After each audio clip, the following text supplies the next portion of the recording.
Quaderno 237 de Cristianisme y Justicia. Contra la necronomía, necesidad y posibilidades de una economía al servicio de la vida, a cargo de Imanol Zubero. Imanol Zubero es doctor en Sociología y diplomado en Teología por la Universidad de Deusto, profesor titular en la Universidad del País Vasco, especializado en Sociología del Trabajo. Ha participado y ha animado diversas iniciativas y organizaciones sociales en el ámbito del antimilitarismo, la paz y los movimientos ciudadanos. Primer apartado: la vida no vale nada, salvo que le pongamos precio. Os propongo, al inicio de nuestra reflexión, pensar en aquellas actividades cotidianas que más pegadas están a la vida, las que exigen tocar los cuerpos, sostenerlos, alimentarlos, limpiarlos, cuidarlos, las que exigen cercanía y tiempo, dedicación, escucha, apoyo emocional, actividades que se repiten una y otra vez en cualquier momento del día, actividades sin las cuales nuestra vida sería infeliz, insoportable o directamente imposible. Ahora reflexionemos sobre el peso que estas actividades tienen en nuestro sistema económico, sobre el valor que este sistema les adjudica. Confirmaremos que la inmensa mayoría de estas actividades esenciales para la vida quedan fuera del espacio de la economía. Descubriremos que en el caso de que algunas de ellas sean definidas como actividades económicas, quedan orilladas en la periferia del sistema económico, además de recibir la peor valoración por parte de la lógica económica dominante en términos de condiciones laborales y salariales. Pongamos rostro a quienes las realizan más habitualmente. Comprobaremos que quienes las desempeñan son, de manera muy generalizada, un tipo muy específico de personas, mujeres, sobre todo, que además muchas veces son pobres y cada vez más racializadas. Pensemos un momento en todo esto. Hagamos ahora el ejercicio inverso, el de pensar en las actividades económicamente mejor valoradas, las que reciben los mayores salarios, las que cuentan con las mejores condiciones laborales, las que obtienen mayor reconocimiento, mayor visibilidad. ¿Cuáles son? En su mayoría se trata de actividades que están mucho más cerca del dinero que de la gente. Pensemos en quienes las encarnan, en sus características sociales y personales. Visualizaremos mayoritariamente a varones blancos, adultos, con educación superior y de clase media alta. Volvamos de nuevo a pensar en las actividades que desarrollan y por las que reciben ese reconocimiento y esos salarios, y preguntémonos lo siguiente: ¿podríamos vivir sin ellas? Iniciemos un juego de imaginación y vayamos haciendo las preguntas, haciéndolas desaparecer una a una. En su libro Utopía para realistas, Rutger Bregman presenta un interesante y provocador apartado titulado Cuando los banqueros fueron a la huelga, en el que recuerda la huelga de empleadas y empleados de banca, por tanto no de los banqueros, que durante 6 meses paralizó la actividad de estas entidades en Irlanda en 1970. Como consecuencia de esta huelga, el 85% de las reservas del país quedaron bloqueadas y las grandes empresas se encontraron con dificultades para acceder al crédito.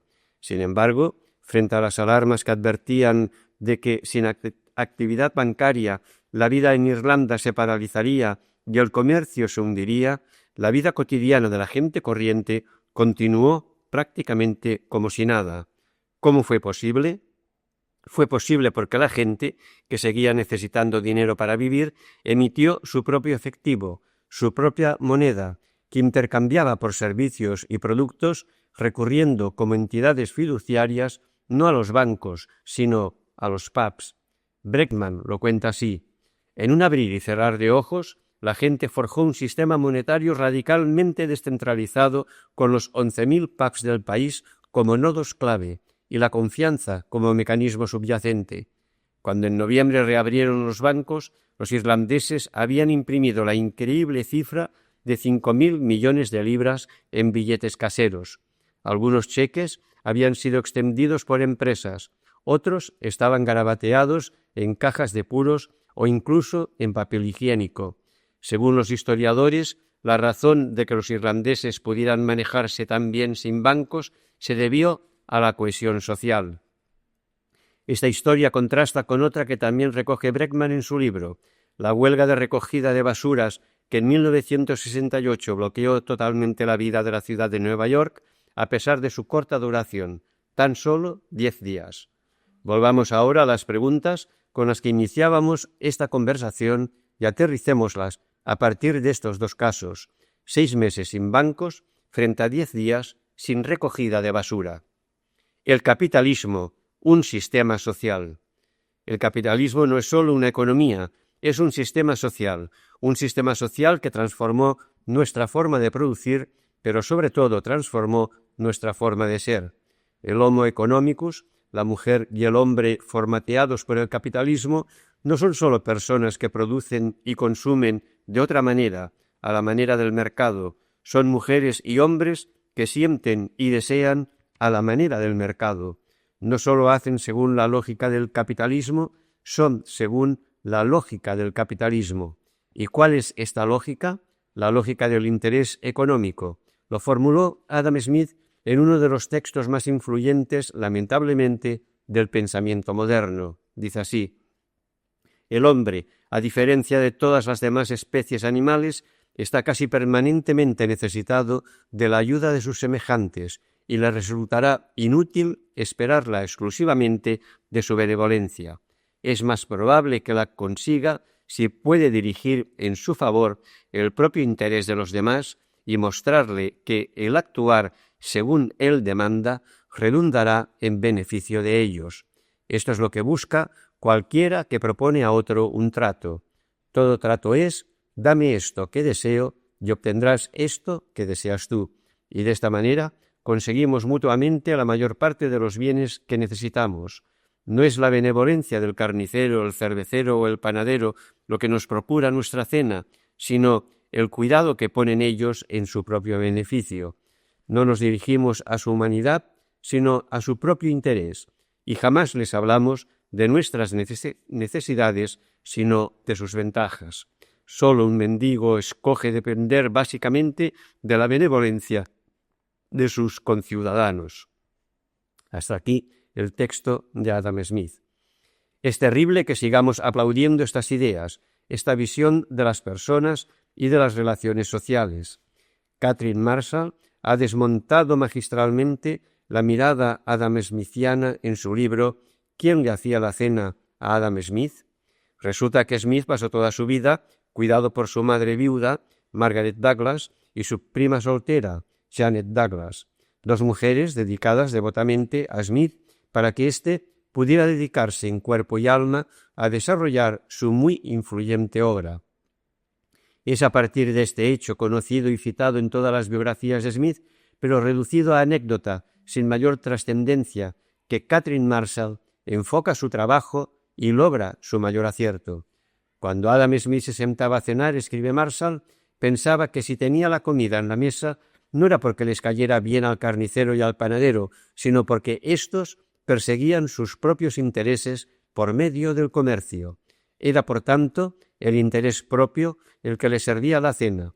Sin embargo, ¿era así realmente? ¿Quién le preparaba a la hora de la verdad ese filete a Adam Smith?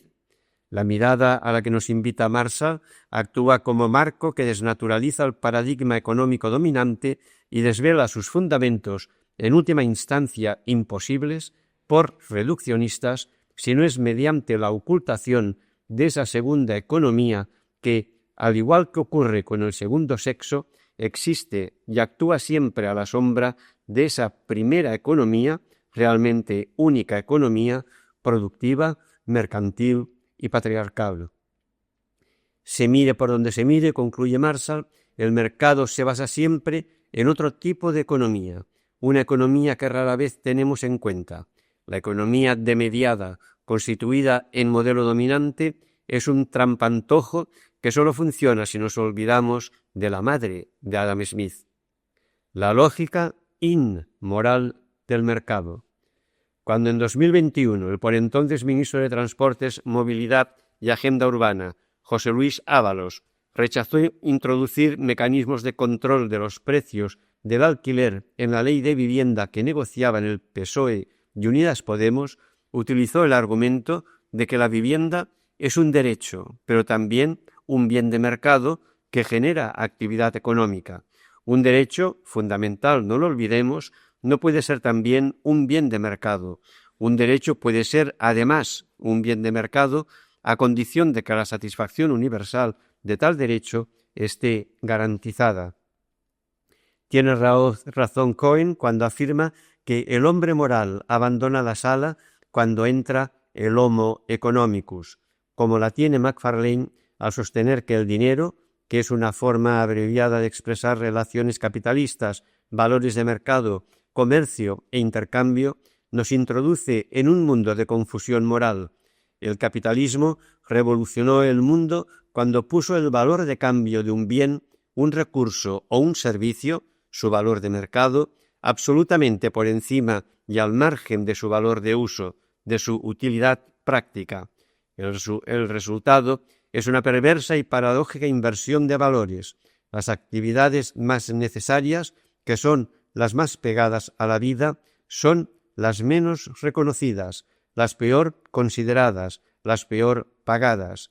Lo contrario de lo que ocurre con las actividades más alejadas de la vida y más pegadas al dinero. El interés económico se impone a la satisfacción de las necesidades humanas básicas. Como advierte Sandel, la lógica mercantil desplaza la moral de nuestra conversación cívica. La valoración y el intercambio mercantiles sobre ciertos bienes y prácticas tienen un efecto degradante, hacen que estos bienes y prácticas convertidos en objeto de compraventa sufran una corrupción. La corrupción de estos bienes no puede impedirse simplemente estableciendo condiciones de negociación justas. Incluso en una sociedad sin diferencias injustas de poder y riqueza, seguiría habiendo cosas que el dinero no puede comprar, y ello debido a que los mercados no son meros mecanismos, encarnan ciertos valores, y a veces los valores del mercado desplazan normas no mercantiles que merecen ser preservadas. Bienes y prácticas como la integridad sexual, la salud, el voto, el trasplante de órganos o la vivienda. Pagar más a quien menos valor social genera. La New Economics Foundation, NEF, impulsó en 2009 un estudio en el que se analizaba el valor de diversos empleos y profesiones desde la perspectiva del retorno social, comparando lo que cobran las personas que las desempeñan con su aporte a la sociedad en términos del valor social, ambiental y económico que estos empleos y profesiones producen o, en algunos casos, socavan. Para ello, las autoras del informe escogieron 6 profesiones o actividades laborales, 3 de alta o muy alta remuneración: banquero de inversiones, ejecutivo publicitario y gestor de impuestos, y otras 3 de remuneración baja: limpiadora de hospital, trabajador en planta de reciclaje y cuidador o cuidadora infantil. El resultado, las actividades mejor remuneradas tenían retornos sociales negativos. Por ejemplo, los daños sociales y ecológicos causados por el consumismo que alimentan los ejecutivos publicitarios, así como la insatisfacción y ansiedad que éste provoca, llevó a la NEF a calcular que estos profesionales destruyen 11 libras de valor social por cada libra en valor monetario que generan. Todo lo contrario ocurre con empleos de salarios bajos, como el de las personas, muy mayoritariamente mujeres, que trabajan en tareas de cuidado infantil.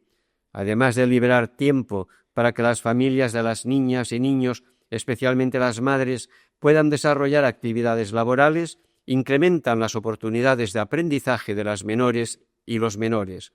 El balance de la NEF es que por cada libra esterlina que se les paga, las trabajadoras y los trabajadores de cuidado infantil generan entre 7 y 9,5 libras en beneficios para la sociedad. ¿Te imaginas un día sin aeropuertos?, nos pregunta AENA en su última campaña publicitaria. Pues deberíamos planteárnoslo como hacen desde Ecologistas en Acción en su campaña de respuesta.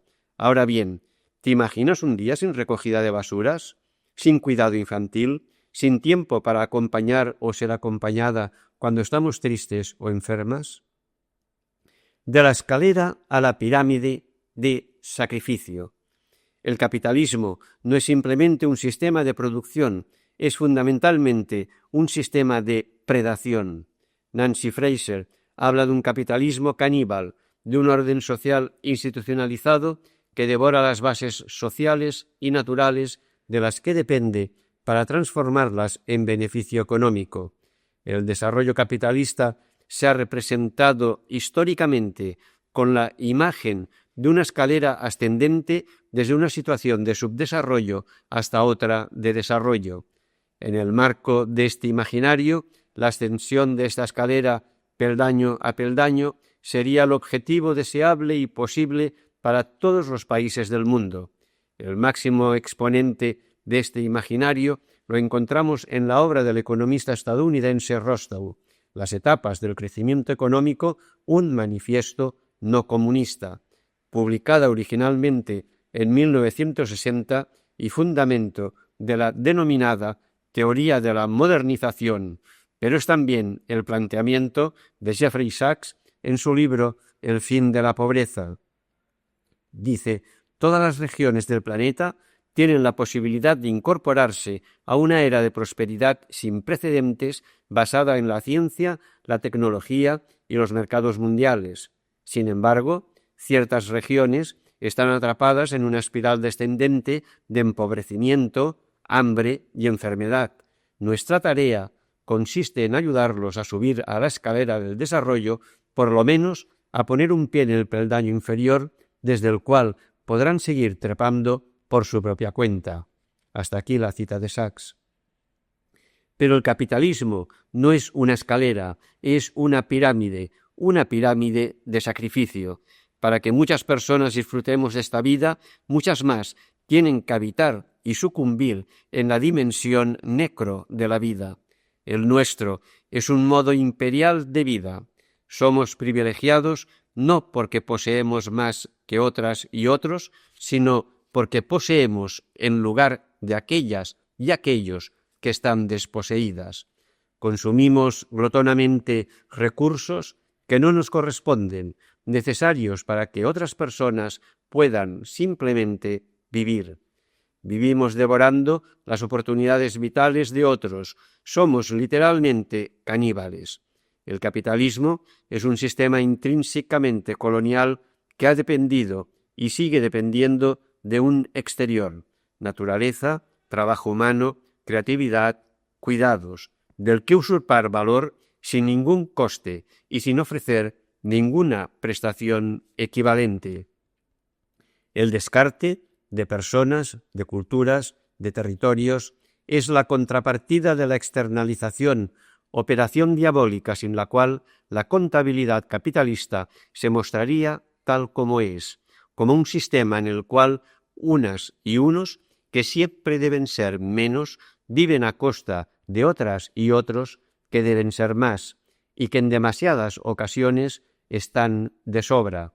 Lo que la economía oficial llama externalidades significa en la práctica que hemos organizado nuestra vida a expensas de otras y de otros, sobre quienes descargamos los costes de nuestro estilo de vida. Segundo apartado. Esta economía mata.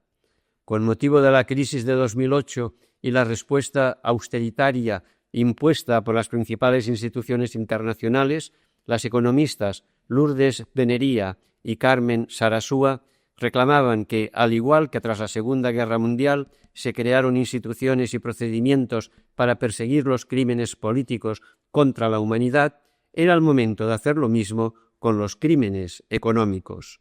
Crímenes, sí, no fases, crisis, coyunturas o ciclos. Decisiones conscientes, informadas e interesadas de personas y de instituciones que provocan sufrimiento y muerte a través de políticas de ajuste estructural, recorte de inversiones sociales, derribo de servicios públicos.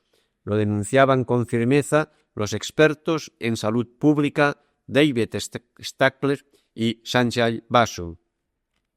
Dicen, si los experimentos en austeridad hubiesen estado gobernados por las mismas exigencias rigurosas que los ensayos clínicos, un comité de ética médica los hubiera suspendido hace mucho tiempo. En última instancia, la austeridad ha fracasado porque no se apoya ni en una lógica ni en unos datos sólidos. Parte de la creencia de que un gobierno reducido y unos mercados libres son siempre mejores que la intervención estatal. La mayor tragedia de la austeridad no es que haya dañado nuestras economías. La mayor tragedia es el sufrimiento humano innecesario que ha causado. Hasta aquí la cita. Muerte y sufrimiento.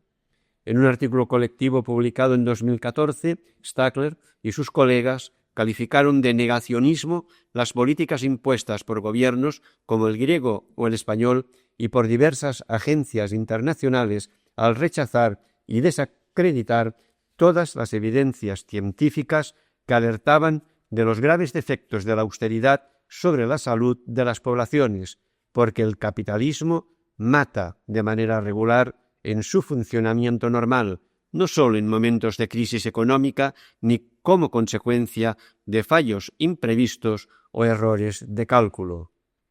Anne Case y Angus Deaton firmaron en el año 2020 una investigación esencial sobre las muertes por desesperación, suicidios, alcoholismo, adicciones, que reducen la esperanza de vida de los trabajadores, sobre todo varones y blancos, estadounidenses con menos estudios, golpeados desde los años 70 del siglo XX por la precarización de sus empleos y de sus vidas y por el desmantelamiento de todas las instituciones públicas y comunitarias que podrían sostenerlos. Estas muertes por desesperación aumentaron desde una tasa de 30 por cada 100.000 en 1990 a otra de 92 por cada 100.000 en 2017, hasta alcanzar este último año la cifra de 158.000 fallecimientos, que contrastan con las 40.100 víctimas por accidentes de tráfico y los algo menos de 20.000 homicidios. Muertes por desesperación. Ya solo el término nos conmueve, expresión de un sufrimiento moral insoportable, de una pérdida absoluta de conexión con la vida, motivado no por un dolor físico crónico, sino por otras causas.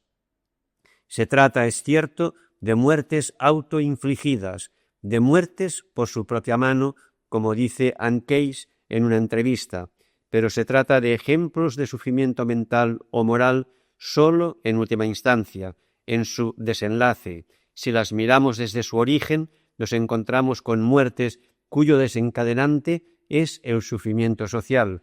No son solo muertes trágicas, son también muertes injustas que tienen que ver con el funcionamiento normal de un sistema social, el capitalismo, que, como viene denunciando proféticamente el Papa Francisco, descarta y mata. La Unión Europea y España presentan una situación en absoluto comparable a la que describen Case y Deaton para Estados Unidos. La diferencia la marca aquí la existencia de unos sistemas públicos de salud universal, de unas redes sociales y comunitarias más densas y cotidianas y del mucho menor impacto de la denominada epidemia de opioides que está acabando con la salud y la vida de millones de estadounidenses. Sin embargo, hay riesgos ciertos de que el fenómeno de las muertes por desesperación pueda trasladarse a Europa. Acumulación y cosificación.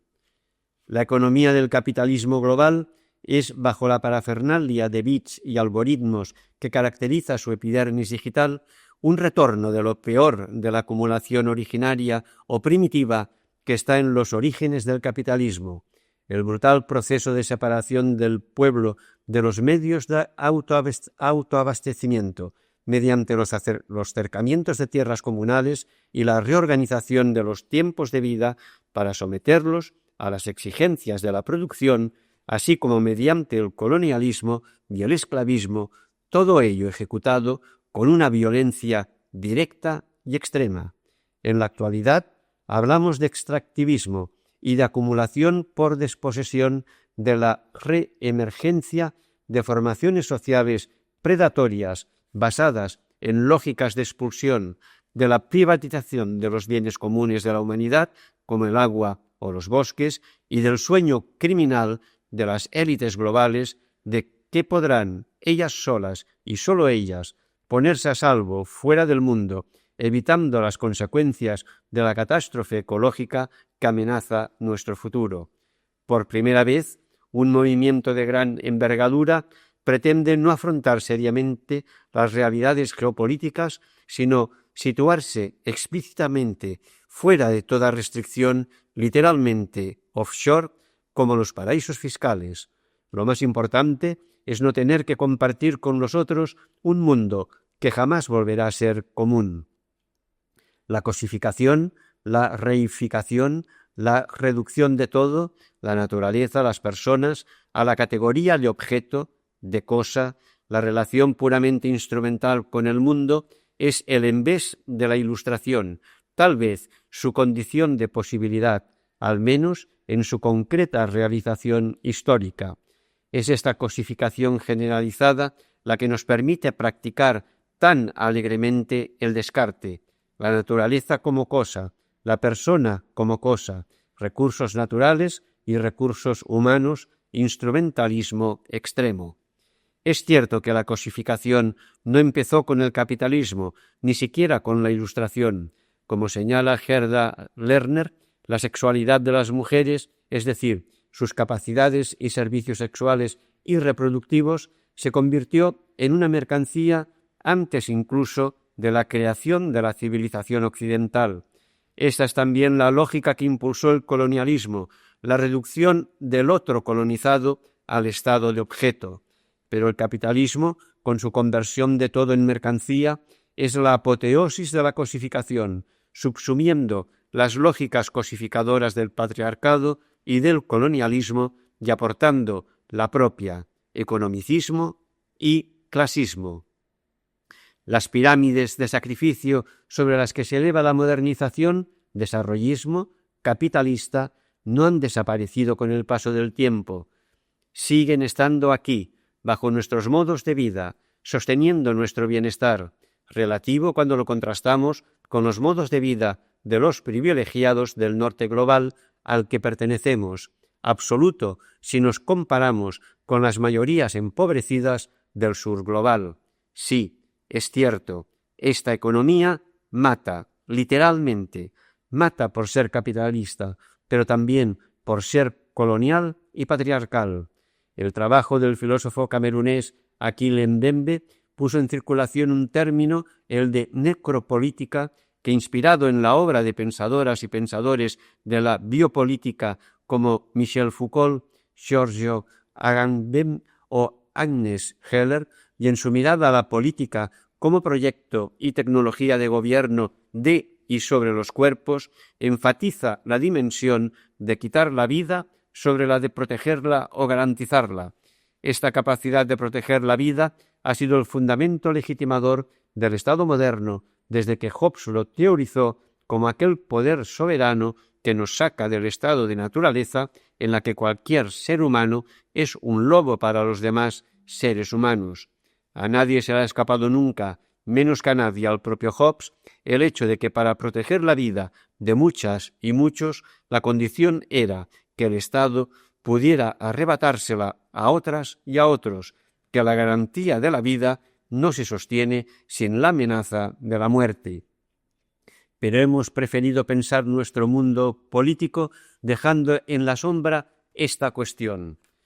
Lo que hace Mbembe es invertir la mirada sobre el poder político y a partir de la experiencia colonial sufrida por tantos países de África como el suyo, desvelar la verdadera naturaleza de la política, su esencia de política de la muerte. Del mismo modo, cabe reflexionar sobre el capitalismo como una economía de la muerte o necronomía. Que el capitalismo nos ha hecho mucho bien en términos materiales a muchas y a muchos, no cabe discusión, solo tenemos que mirarnos. Estamos en la parte bio de la economía capitalista, en la cúspide de cadena alimentaria capitalista. ¿Podemos imaginar la interrupción, conversión? La economía capitalista es una necronomía, una economía contra la vida, pero este mensaje tiene difícil encaje en unas comunidades, también en las cristianas, en las que predominamos mujeres y hombres de vida y mentalidad burguesas, a quienes en general el capitalismo nos va bien. Tenemos empleo, salarios decentes, propiedades, oportunidades de consumo.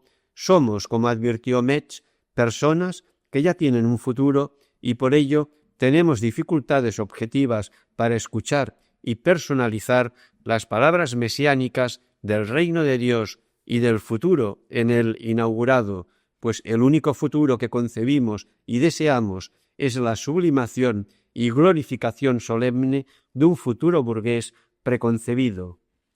Pero el futuro mesiánico de la fe cristiana no confirma y corrobora nuestro futuro burgués preconcebido, no lo prolonga, no le añade nada, no lo sublima y glorifica, sino que lo interrumpe. Y no estamos para interrupciones, queremos más de lo mismo, sobre todo queremos crecimiento. Afrontamos, por tanto, un problema de conversión, de cambio profundo de nuestros corazones, de metanoia, que en términos sociológicos exigirá desclasamiento, abandonar el horizonte de futuro burgués, y en términos económicos de crecimiento y justicia global. La prueba de esa conversión está en el seguimiento, en una transformación radical de nuestras prácticas económicas. La situación está más que clara. ¿Creemos de verdad que esta economía mata? Si es así, además de decirlo, ¿qué estamos haciendo ya para reducir, limitar, minimizar nuestra participación en ella? Esta es la propuesta de conversión contra la necronomía capitalista, una economía de y para la vida. Y aquí el ecofeminismo tiene mucho que enseñarnos, también el ecofeminismo cristiano o de inspiración religiosa.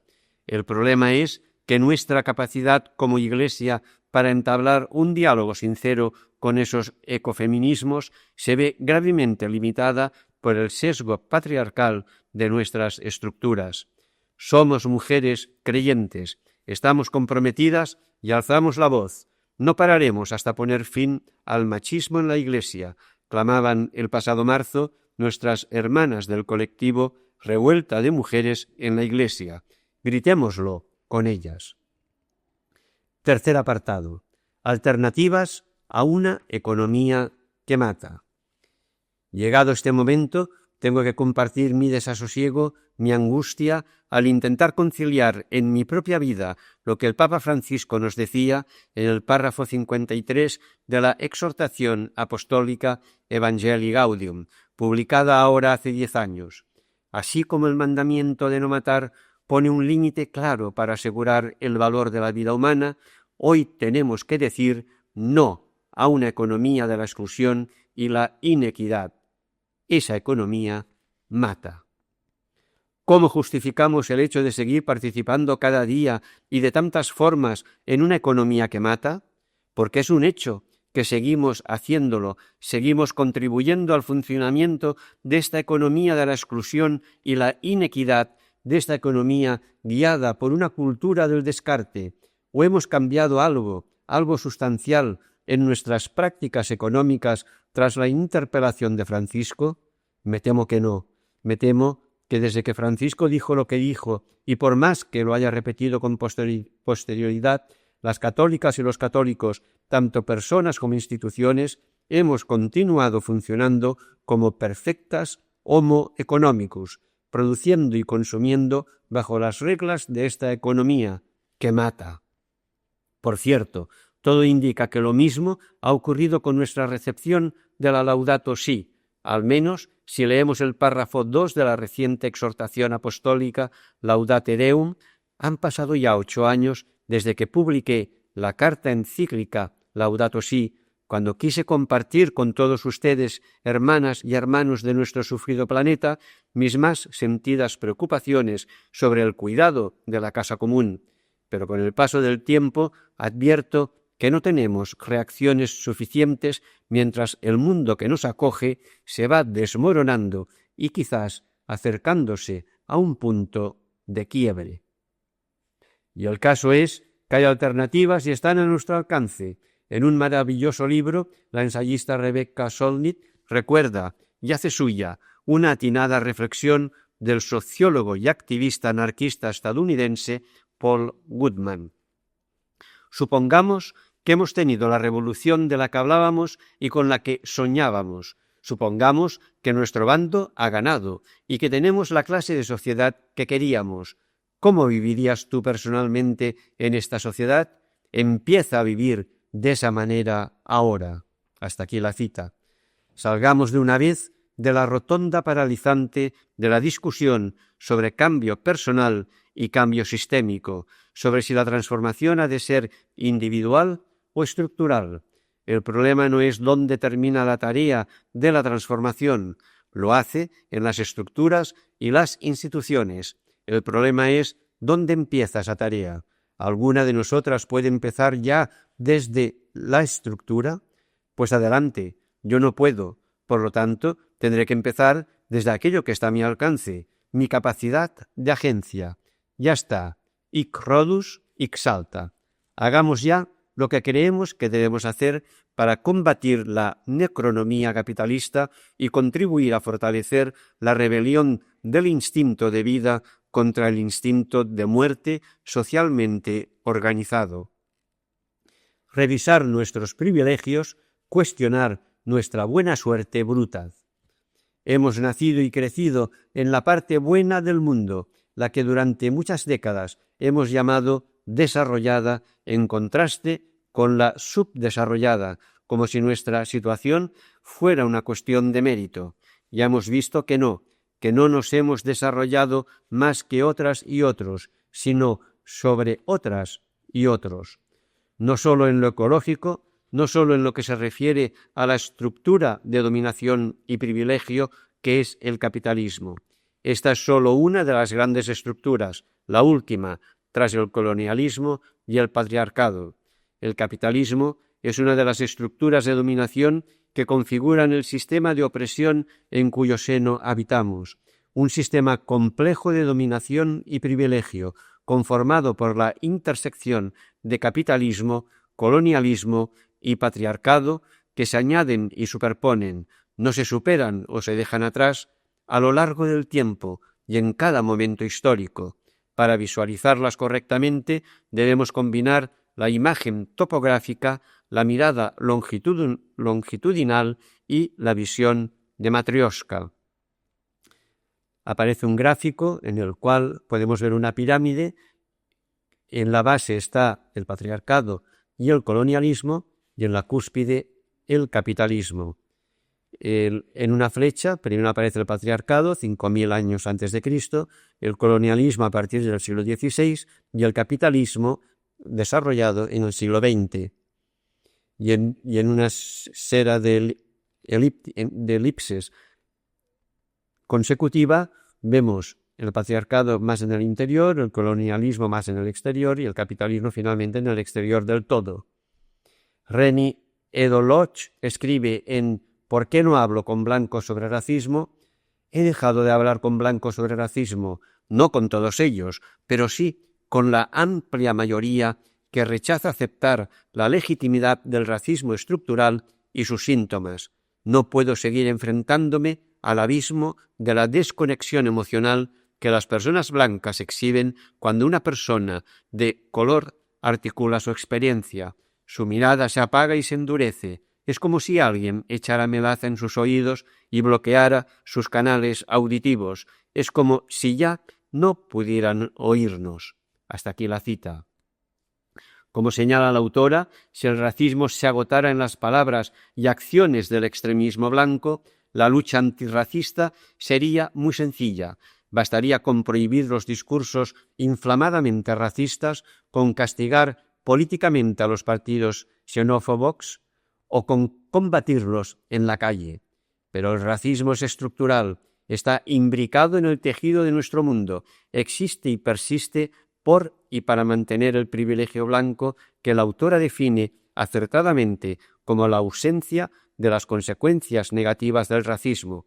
Este racismo estructural no solo priva de poder a sus víctimas, sino que empodera a los que no lo son, de manera que brinda mejores oportunidades en la vida a las personas blancas. Exactamente lo mismo ocurre con el privilegio masculino, por eso el machismo es igualmente estructural. En 1989, la politóloga Peggy McIntosh escribía lo siguiente: el tema de las ventajas que el hombre obtiene de las desventajas de la mujer está rodeado de negaciones que son prácticamente tabúes. Estas negaciones evitan que el privilegio masculino sea plenamente reconocido, se vea disminuido o llegue a su fin. Creo que a las personas blancas les enseñan cuidadosamente a no reconocer el privilegio blanco, como a los hombres se les enseña a no reconocer el privilegio masculino. Es por eso que, sin que nadie me enseñe, he comenzado a preguntarme qué se siente al gozar del privilegio blanco. He llegado a ver el privilegio blanco como un paquete invisible de ventajas inmerecidas que espero aprovechar cada día, pero en el que se suponía no debía pensar. Describir el privilegio blanco le hace a uno responsable. Así como quienes colaboramos en estudios sobre la mujer trabajamos para revelar el privilegio masculino y pedir a los hombres que renuncien a una parte de su poder, alguien que escribe sobre lo que significa tener privilegio blanco debe preguntarse: ahora que lo he descrito, ¿qué voy a hacer para disminuir o acabar con él? Hasta aquí la cita. Apliquemos las reflexiones de Renier Doloch y de Peggy McIntosh al privilegio capitalista. Ahora que lo hemos descrito, ¿qué vamos a hacer para disminuir o acabar con él? Es fundamental empezar por reconocer y nombrar las estructuras de dominación y privilegio en las que desarrollamos nuestras vidas: patriarcado, colonialismo, capitalismo. Somos hijas e hijos de tales estructuras. Nuestro horizonte de deseos, miedos y expectativas está formateado por esta realidad. Es por eso por lo que debemos de construirnos antes de construir nada distinto, despatriarcalizarnos, descolonializarnos y descapitalizarnos. Si no, todo lo que hagamos será reproducir esas estructuras. Si no somos agencia consciente, seremos estructura inconsciente. Enseñar al deseo a desear. Lo expresaba bellamente José Luis San Pedro en El río que nos lleva. ¿Cómo proyectar desde la óptica vigente si es el primer obstáculo a lo futuro? ¿Cómo desear algo distinto desde el interior de esta eficaz fábrica de deseos bastardos y domesticados que es el capitalismo? Y antes que él, lo planteaba Marquis en 1967, nos encontramos hoy ante el problema de que la transformación es objetivamente necesaria, pero que precisamente las capas clásicamente definidas como agentes de la transformación no sienten la necesidad de la misma. Hay que empezar por suprimir los mecanismos que ahogan esa necesidad subjetiva, pero esto presupone a su vez la necesidad subjetiva de eliminar esos mecanismos. Es esta una dialéctica de la que no encuentro salida. En su biografía sobre William Morris, Thompson reflexiona sobre las consecuencias que el fracaso del socialismo utópico tuvo en relación con el desarrollo posterior del marxismo. La utopía mantenida por estos socialistas, entendida como educación del deseo, suponía abrir una espita a la imaginación, enseñarle al deseo a desear mejor, a desear más y, sobre todo, a desear de un modo diferente, porque el deseo, no educado excepto en la enconada praxis de la lucha de clases, podía tender, como advirtió frecuentemente Morris, a ir a su aire, a veces para bien, a veces para mal, pero recayendo una y otra vez en el sentido común o valores habituales de la sociedad anfitriona. Así que lo que puede estar imbricado en el caso Morris es todo el problema de la subordinación de las facultades imaginativas utópicas dentro de la tradición marxista posterior, su carencia de una autoconsciencia moral o incluso de un vocabulario relativo al deseo, su incapacidad para proyectar imágenes del futuro, incluso su tendencia a recaer, en vez de eso, en el paraíso terrenal del utilitarismo, es decir, la maximización del crecimiento económico. Un deseo no educado estaba reproduciendo la estructura de deseos propia del capitalismo y del colonialismo y del patriarcado. No tenemos sueños baratos, como aplaudía la Organización de Loterías y Apuestas del Estado en una de las campañas publicitarias más inmorales que recuerdo. Revisar nuestros modos de vida. Como señala Peter Singer, la mayoría de las opciones que tomamos en nuestras vidas cotidianas son elecciones restringidas, puesto que se hacen en el marco de un esquema o conjunto de valores dado, elecciones en las que no ponemos en juego valores fundamentales. La elección es una cuestión de cuáles son los mejores medios para lograr lo que es valorado. En las elecciones últimas, sin embargo, se empieza por los valores fundamentales mismos, escogemos entre diferentes modos de vida, más o menos acordes a nuestros ideales de moralidad, por lo que en la opción que tomemos nos estamos jugando nuestra coherencia ética, nuestra propia identidad moral. Pues bien, cabe sostener que en la actualidad todas las opciones que tomamos en nuestra vida cotidiana han adquirido el carácter de elecciones últimas. Cómo calentar o enfriar nuestros hogares, qué prendas vestir, aprovechar o no las increíbles ofertas que las líneas aéreas low cost nos ofrecen para volar a cualquiera de los muchos cálidos paraísos insulares de que alimentarnos. Un endemoniado efecto mariposa hace en la actualidad que hasta el menor de los actos que afrontamos a lo largo de un día cualquiera de nuestra vida esté cargado de consecuencias sobre la existencia de millones de personas. Habitamos un mundo de comunidades de destinos solapadas, en el que no solo las trayectorias de los países se entrelazan las unas con las otras, sino en el que las trayectorias de los propios individuos se entrecruzan de maneras cada vez menos evidentes, pero no por ello menos reales. No se trata de sentar en el banquillo al individuo absolviendo al sistema.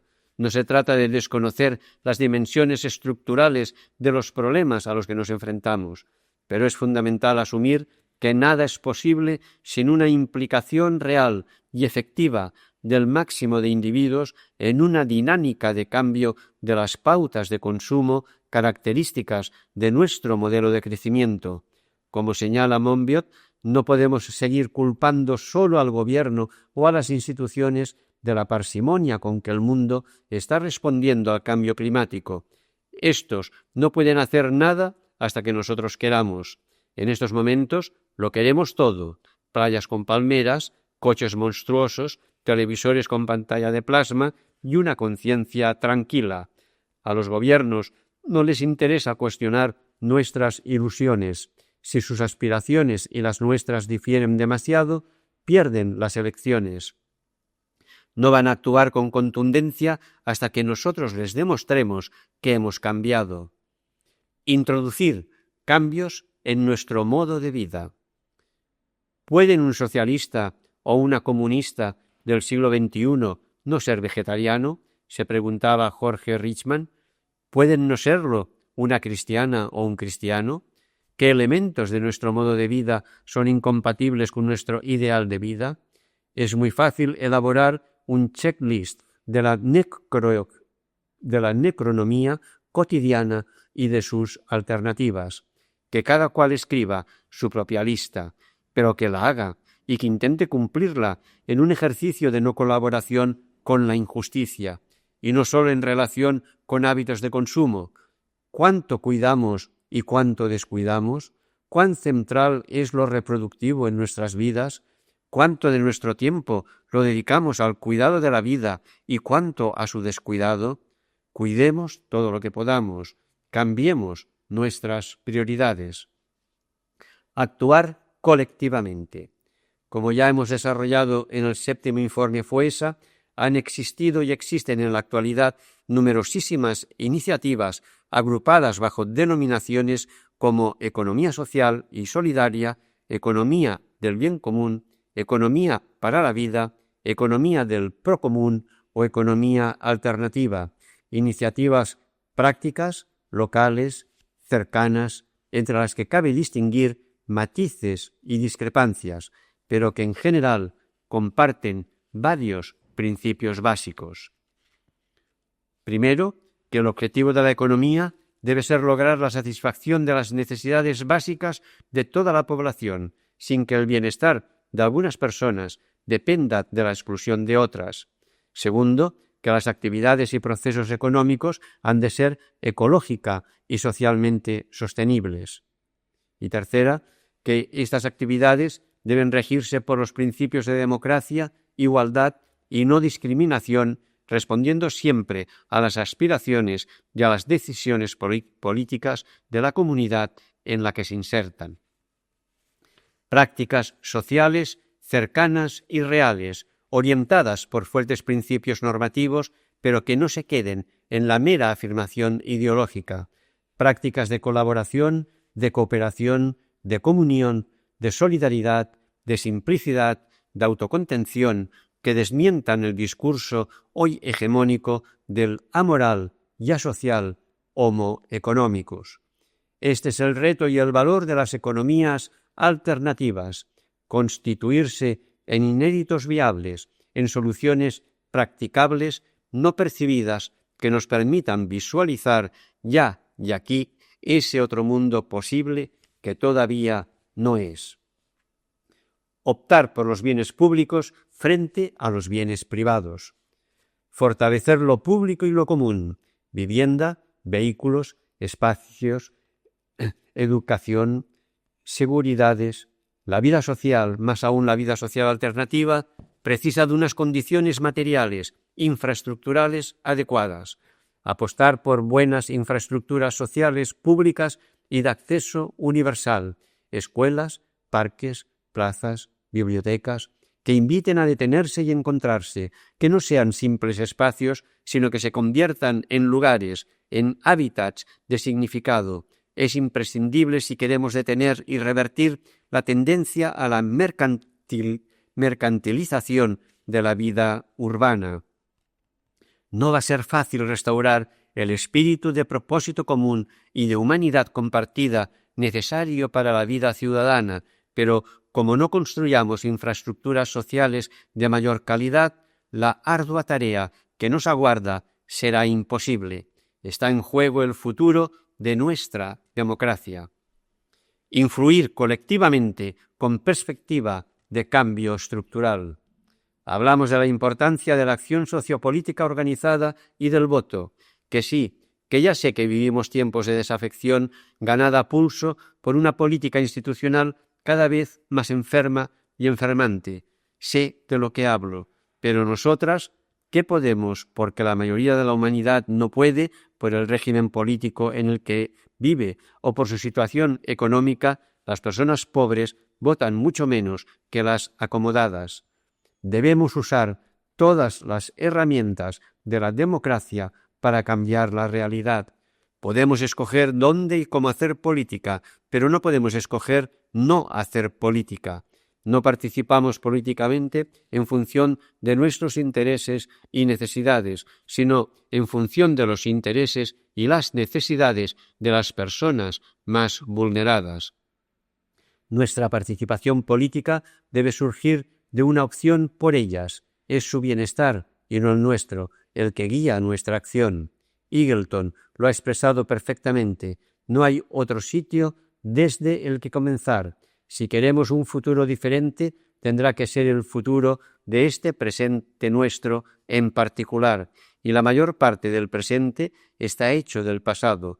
No contamos con nada más con lo que confeccionar un futuro que no sean las pocas e inadecuadas herramientas que hemos heredado de la historia, y son herramientas manchadas por el legado de desdicha, de explotación, a través del que han llegado hasta nosotros. Renunciar a estas herramientas, la reforma social, los sindicatos, los partidos políticos, la democracia parlamentaria, las organizaciones sociales solo sirve para construirnos una autoidentidad tan impoluta como impotente. Ser abiertamente anticapitalistas y anticolonialistas y antipatriarcales. El capitalismo aceptable es un engaño. Recuperemos, releamos y reconversemos el imprescindible libro de José Ignacio González Faus y una idolatría, como explicó en tantas ocasiones el recordado Chema Mardones, que dice: un culto idolátrico que impide ver la alteridad con los otros, sobre todo de las mayorías pobres de este mundo, y experimentar el Evangelio de Jesucristo como gozosa nueva de que el reino ha sido revelado a los pobres y pequeños y a los que optan por ellos. Y no morir de tristeza en el intento.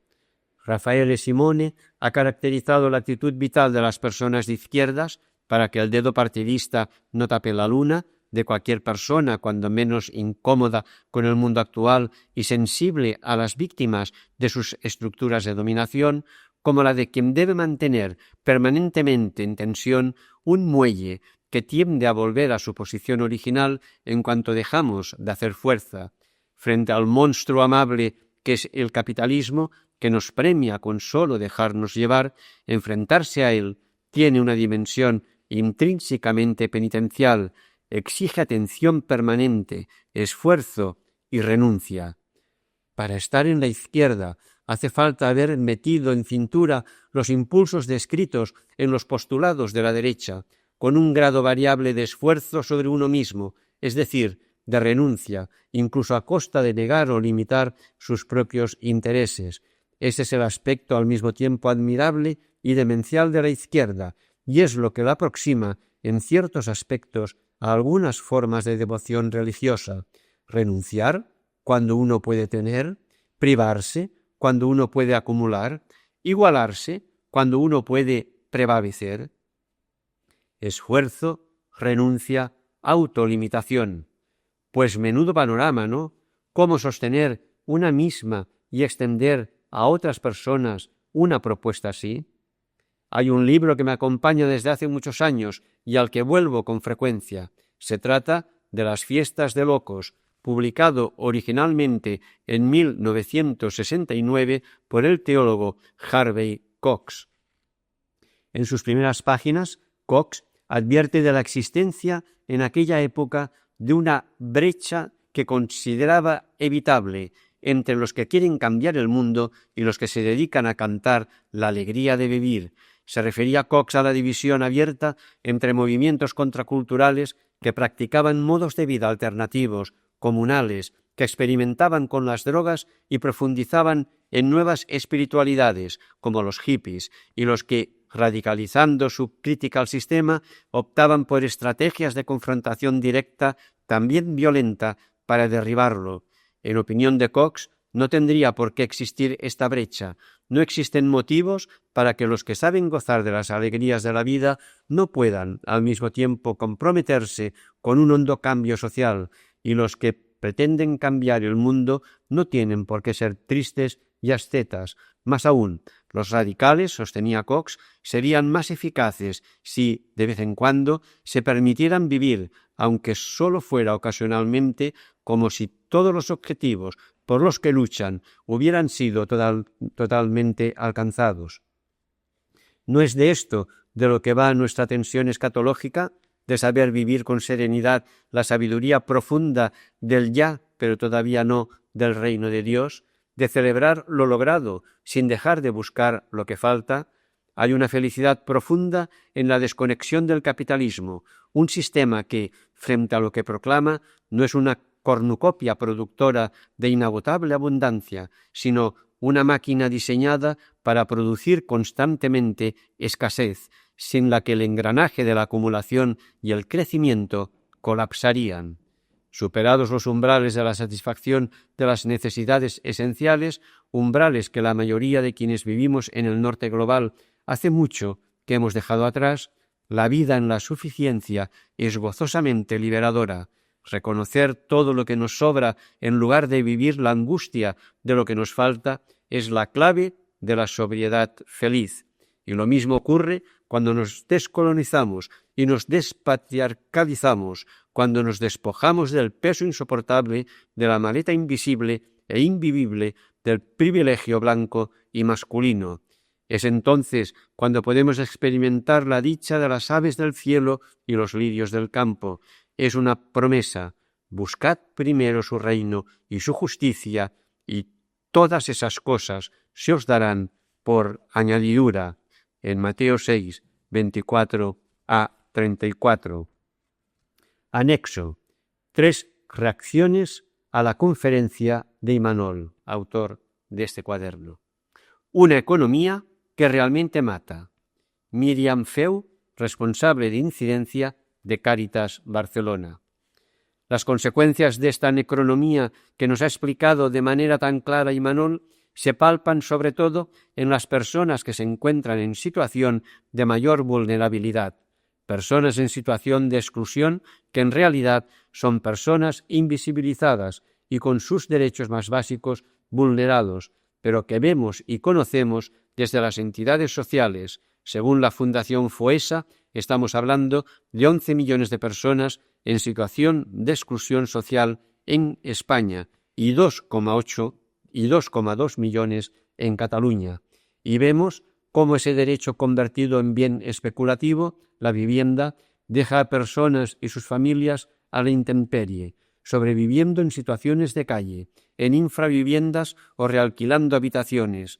Me detengo un momento aquí porque me gustaría que fuéramos conscientes de lo que significa inseguridad permanente de que te echen a la calle, indefensión ante todo tipo de abusos, desde precios abusivos, miedo a compartir espacios comunes con desconocidos, dificultades en la convivencia, horarios para ir al baño, rotación elevada y dificultad para arraigarte en el barrio, y todo aún más difícil cuando hay niños que no pueden hacer ruido, no tienen espacio para estudiar, no se pueden quedar solos.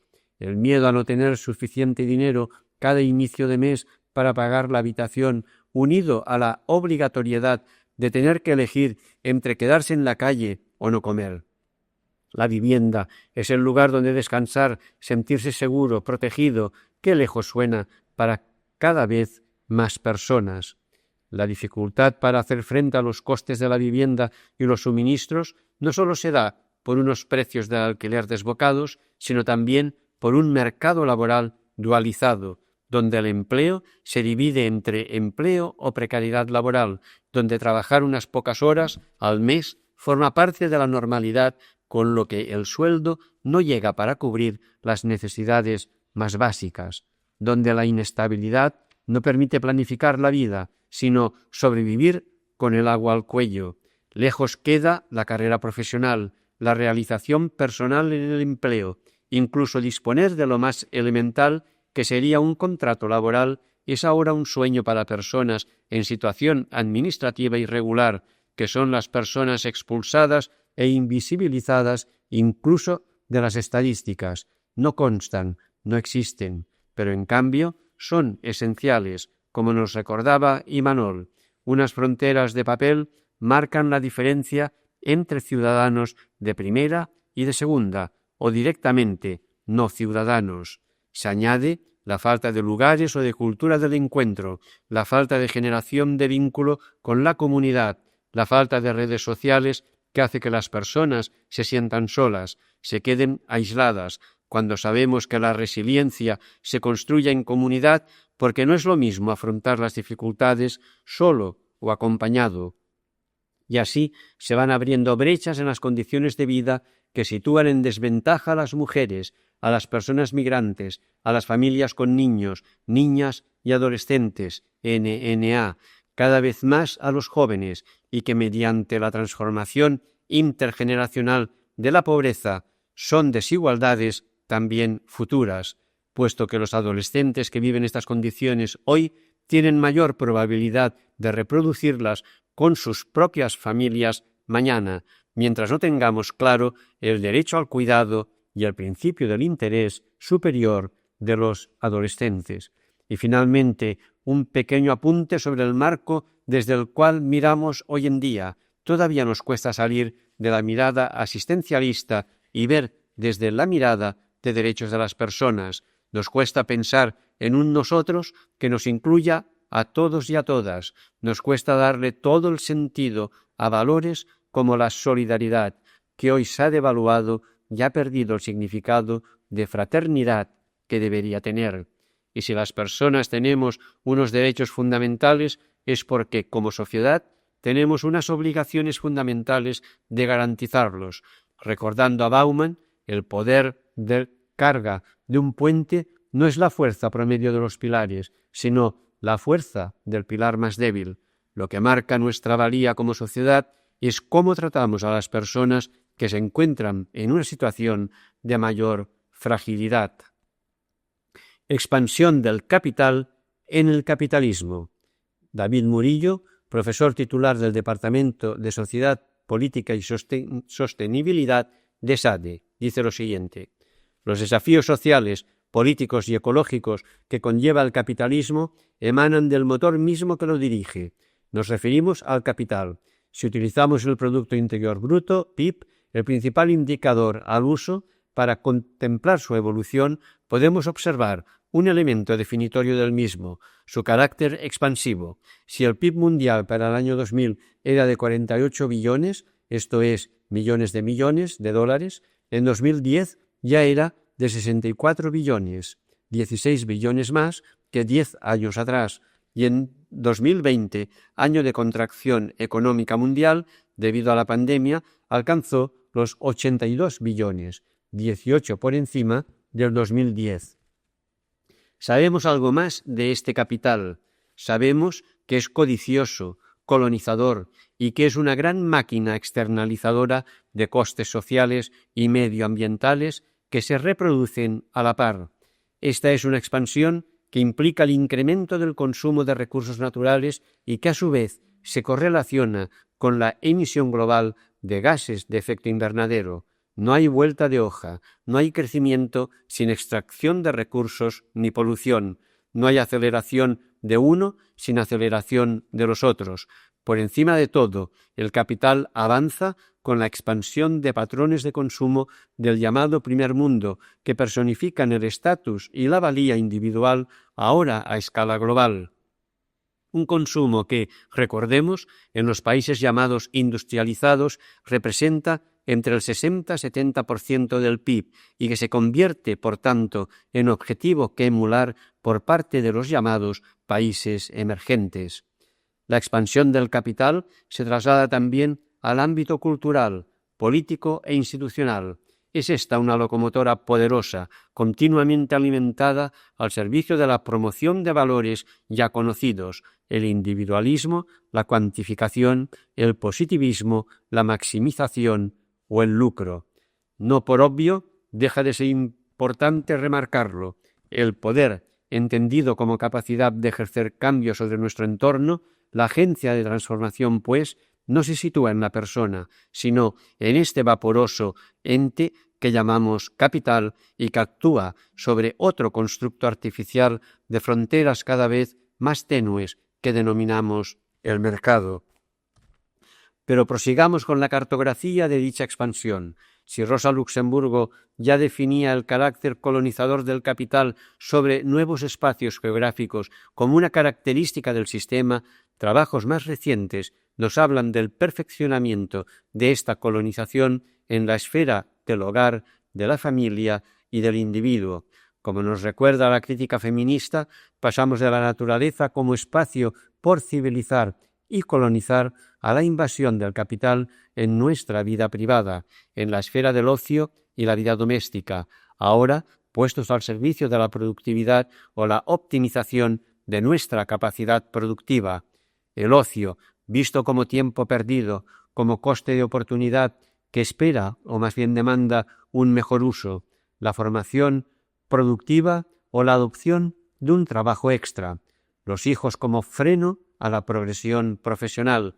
Si 50 años atrás discutíamos la mercantilización de la esfera de los cuidados y la creación de nuevo subempleo vinculado a las tareas domésticas ya externalizadas, Hoy en día hablamos de la gamificación de nuestra conducta digital, de la incentivación mediante premios y estímulos virtuales de nuestra interacción en redes.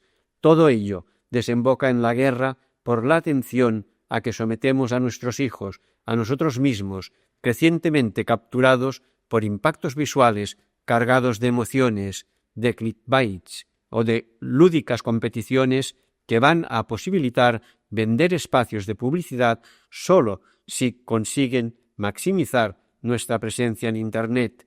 Todo ello, claro está, a cuenta y riesgo de incrementar la polarización política o de perjudicar la salud mental de jóvenes y mayores por igual. Tal vez sea en el ámbito ideológico donde el efecto expansivo del capital sea más duradero. ¿Qué efectos tiene?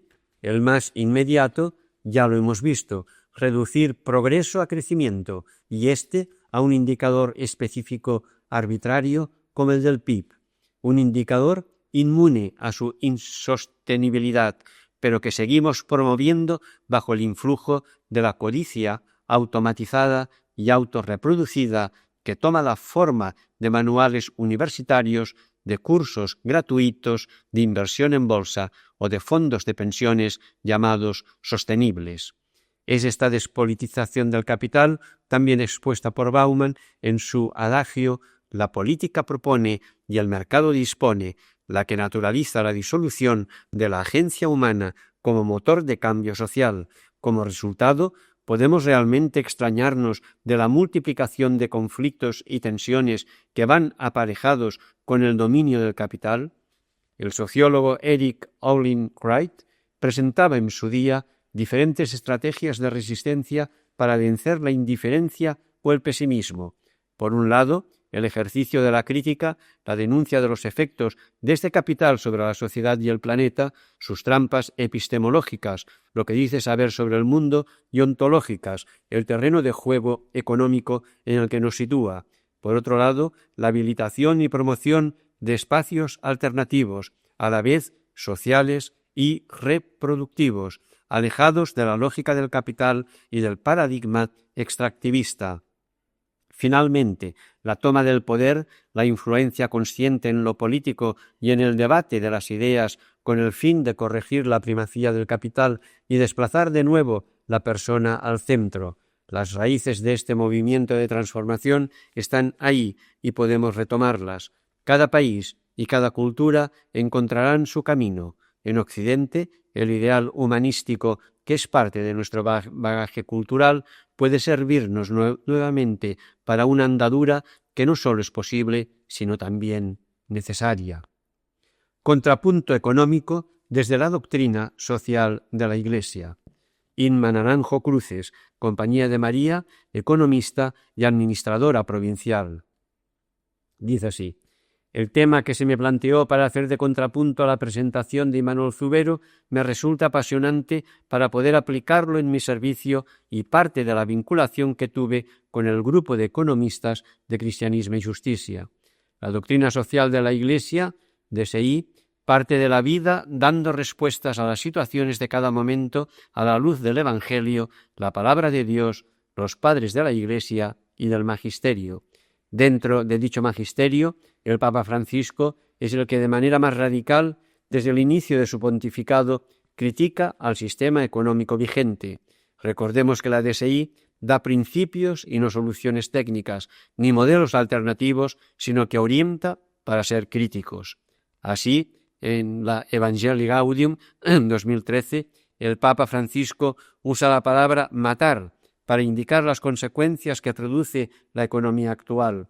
Así como el mandamiento de no matar pone un límite claro para asegurar el valor de la vida humana, hoy tenemos que decir no a una economía de la exclusión y la inequidad. En la misma línea, podemos considerar parte del discurso del Papa a los jóvenes en Asís a finales de septiembre de 2023, dentro del movimiento que él mismo ha promovido, conocido como Economía de Francisco. La economía que mata, que excluye, que contamina, que produce guerra, no es una economía, sentencia Francisco. Para él, economizar significa cuidar la casa común, y esto no será posible si no tenemos ojos entrenados para ver el mundo desde las periferias, la mirada de los excluidos, de los últimos. Este punto destaca, como comentaba Imanol, la importancia de la mirada y desde dónde miramos aquí en el primer mundo. Francisco sigue señalando que la economía integral es la que se hace con y para los pobres. Bergoglio recuerda que en economía también existen grandes y pequeños, pobreza y riqueza, y muchos otros opuestos. Para escapar de este paradigma, defiende que la economía ha de ser un lugar de inclusión y cooperación, de generación continua de valor para ser creado y puesto en circulación con los demás. En este punto me gustaría subrayar que dentro de las alternativas propuestas por Imanol se partía desde lo personal, la conversión, metanoia hacia lo más global y estructural. También en la DSI el Papa Francisco lo propone de esta manera, así como la llamada a trabajar conjuntamente, a colaborar, no como individuos aislados, sino como grupo humano, como comunidad. Otro punto que me gustaría destacar en la aportación de Imanol es la importancia que se ha dado a la visión femenina y al papel de la mujer. También en el discurso a los jóvenes en Asís, Francisco introduce esta significativa variable. El Papa asume que la visión del mundo que ha prevalecido siempre ha sido la de los varones generalmente occidentales. Así, entona un mea culpa. Durante siglos hemos dejado de lado, entre otras, la mirada de las mujeres.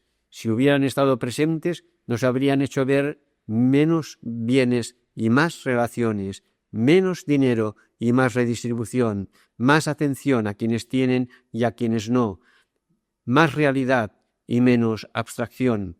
Por eso es una alegría especial para mí, confiesa en su escrito, ver cuántas mujeres jóvenes son protagonistas de la economía de Francisco. Por otra parte, no se debe perder de vista los principios de la DSI, bien común, subsidiariedad y solidaridad, teniendo como centro a la persona humana frente a la visión capitalista de cosificación, de ver a la persona como objeto y no como sujeto, tal y como se ha desarrollado en la DSI.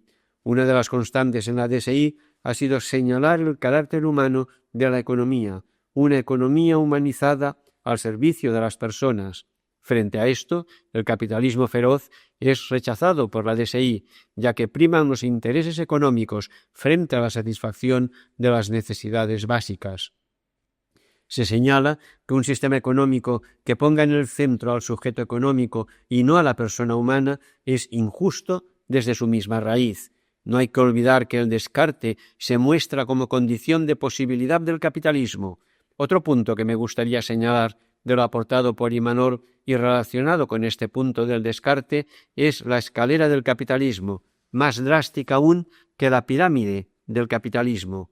La inequidad es cada vez mayor y por experiencia en el ámbito de las finanzas, en momentos de mayor crisis económica, esta aumenta más porque los que más patrimonio tienen han ganado más en los mercados financieros. En este ámbito, el Papa Francisco nos anima a acciones concretas como la desinversión en combustibles fósiles que ya señaló en la Laudato Si y vuelve a repetir en la reciente Laudate Deum, y a realizar inversiones coherentes y con impacto social positivo. Hasta aquí la conferencia y las respuestas que hicieron a esta conferencia de Imanol Zubero. Final del cuaderno número 237 de Cristianisme y Justicia.